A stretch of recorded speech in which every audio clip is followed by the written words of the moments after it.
It is still buyout season for the Phoenix Suns, and they have a very big decision to make about keeping Ish Wainwright on the roster or not. If Ish is let go, all I can say is it better be for a player of Will Barton's caliber or better. Let's take a look at where Will Barton's game is at age 32, as the Suns could very well be considering, and should be considering him, to take what is probably going to be the final roster spot for the Suns before the playoffs. First, of course, hit the like button for me. It really helps the channel out. And tell me in the comments below, are you interested in Will Barton as a buyout candidate? So if you know anything about Will Barton, he's been in the league for a while, and he came into the league with Portland, and they must have thought he was an absolute bust because he averaged 4, 4, and 3 points per game in his first 3 years. And his three-point percentage was terrible. But as soon as he got to Denver, his points per game jumped from 3 to 11 and averaged around 14 to 15 the majority of the time he was there. Now in his first season with Washington in 2023, he's played about 40 games and he's only averaging 7.7 per game.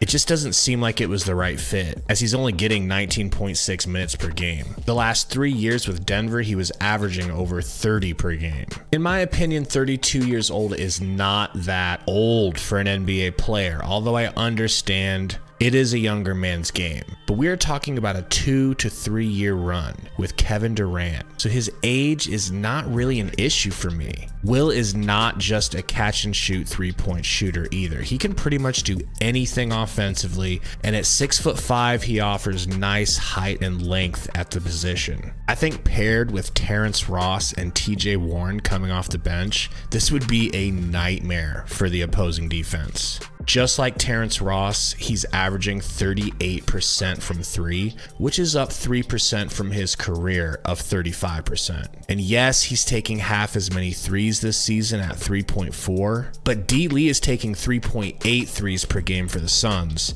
and I don't think Will is going to be asked to do any more than that if he joins the team. So that 38% on that many threes is just fine. He's not going to be asked to do much more, which could lower his percentage. Will Barton to me is in the mold of a point forward. He's got crazy good handles and he can really get others involved. He averaged 4 assists last season per game for the Nuggets. And if I'm being completely honest, when it came down to Terrence Ross and Will Barton seemingly fighting for the same position on the bench, I wanted Will Barton. No offense to Terrence Ross. I might end up being wrong about who's better in the end.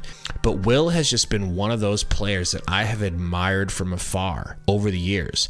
The dude's just been a Phoenix Suns killer. Every time he plays them, it seems like he goes off, so I have a very positive opinion of him. And that could be skewed. Will has definitely had some injury issues in the past, but the Suns would not be asking him to come in and carry a heavy load. He would be a bench scorer on a bench with many other scorers. So as long as he's healthy during the playoffs, the majority of them, I think it would be an incredible fit. I suppose the big question will be, is he worried about money at this point in his career, or is he dedicated to finding a spot where he can just win a title? I don't think Phoenix can offer him much more than the vet's minimum, so I can definitely see a situation where the Suns could get outbid. But once again, if he's interested in winning a title and maybe even getting a little payback versus the number 1 seed Denver Nuggets that let him go to the Wizards after spending so much time in Denver, the Suns would be the perfect team for him to play for this postseason. And then you can take it from there. If things are going well, maybe we keep him around long term. Comparing this move to Carmelo Anthony, I love it way more. He's 6 years Carmelo's junior, and there's no question he will be employed in this league for at least a few more years. His defense isn't necessarily terrific, but I'm willing to wager it's better than a 92-year-old Carmelo Anthony. It's still not a point guard, which I think the Suns probably need to address. But with his handles and creation ability for others, once again, perfect fit. Tell me in the comments below, do you want Will Barton on the Suns? Or if you're a fan of another team, do you hope your team signs him instead? Hit the like button, and until next time, as always, go Suns.